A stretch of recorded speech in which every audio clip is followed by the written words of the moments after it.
Right. I want to start in Afghanistan. Sure. I realize that the Pentagon has already spoken to this, as Yep. has your colleague at the White House, and I do understand. I'm coming at this with understanding that the State Department is probably somewhat limited, and well, first of all, didn't really have it play any role in what happened in Kunduz, but also because of the investigation that's underway. I understand you're not gonna have much to say beyond what has already been said.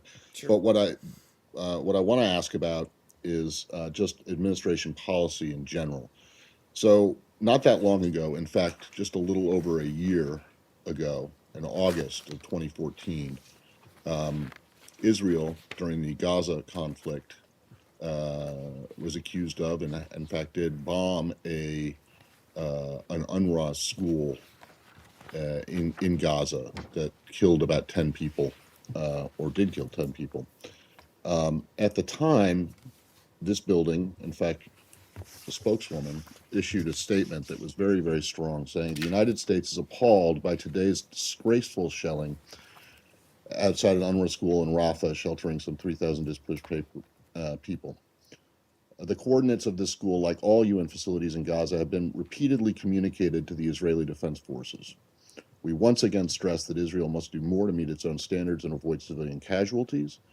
UN facilities, especially those sheltering civilians, must be protected and must not be used by bases from which to launch attacks. And then the sentence that's key here, and this is what I want to ask about, it says the suspicion that militants are operating nearby does not justify strikes that put at risk the lives of so many innocent civilians. And then it goes on to call for an investigation. So I just want to understand, is it administration policy that the suspicion that militants are operating nearby a site like this, which is a school, um, that suspicion does not justify strikes that put at risk the lives of innocent civilians? Is that still the administration's position? Well, first of all, I just would like to add the State Department's voice to what the President and Department of Defense have already said. We mourn, obviously, the loss of life at the Doctors Without Borders, Médecins Sans Frontières hospital in Kunduz, which occurred on October 3rd. It goes without saying these doctors perform heroic work throughout the world, including in Afghanistan. And our thoughts and prayers are with the families, friends, and colleagues of those affected by this tragic incident. You're asking about whether our policy has changed. We always take great care, and we are very adamant about stating when we see elsewhere attacks in areas where there could be civilian casualties to avoid civilian casualties.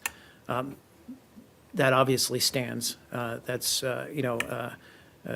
no other, frankly, country or government that takes greater care to investigate incidents like this, to hold folks accountable, and to try to take every measure possible to avoid civilian casualties. What we're looking at right now in terms of what happened in Kunduz, the facts are still emerging. There's, I think, now 3 investigations underway. Defense, one by Resolute Support, and I think one joint Afghan and U.S. Investigation. So we'll let those investigations run their course. But generally, these are difficult situations. It was, I think, General Campbell spoke to this as well, saying that it was an active combat zone, and just trying to put that in the framework that they were called into, that there was, airstrikes were called in, without necessarily even saying that these were the airstrikes that hit that hospital, because we don't know yet. We're still collecting the facts. Well, But in speaking to your specific question, of course, we take every measure possible and would encourage any government in the world to take any measure possible, every measure possible to avoid civilian casualties, even when that involves close quarter combat.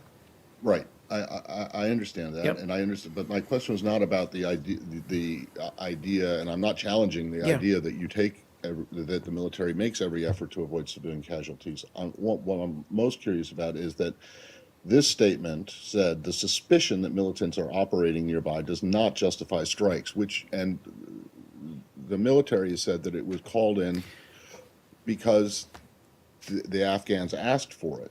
But MSF says that they had been given the coordinates, much in the same way the IDF had been given the coordinates of the school in Rafah. So the question is, and I realize this is under investigation, but the question is, if the question is, if the suspicion that militants are operating nearby does not justify strikes on a humanitarian facility for which the coordinates had been given, that it seems to have changed. It's just, look, Matt, I think it's safe to say that, this attack, this bombing, was not intentional.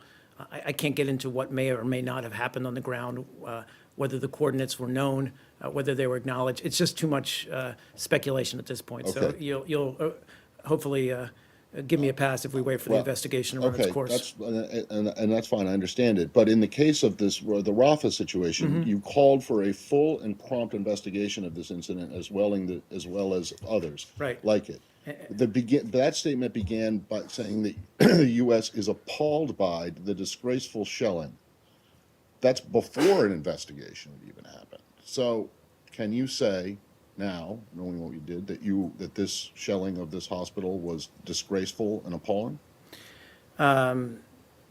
Again, I would only just reiterate our sincere condolences to the victims of this attack, and just again underscore the fact that we're going to investigate this thoroughly. And as I said, once those investigations are complete, we're going to take steps to either to hold any responsible parties accountable, or to take measures that avoid any kind of accident like this in the future.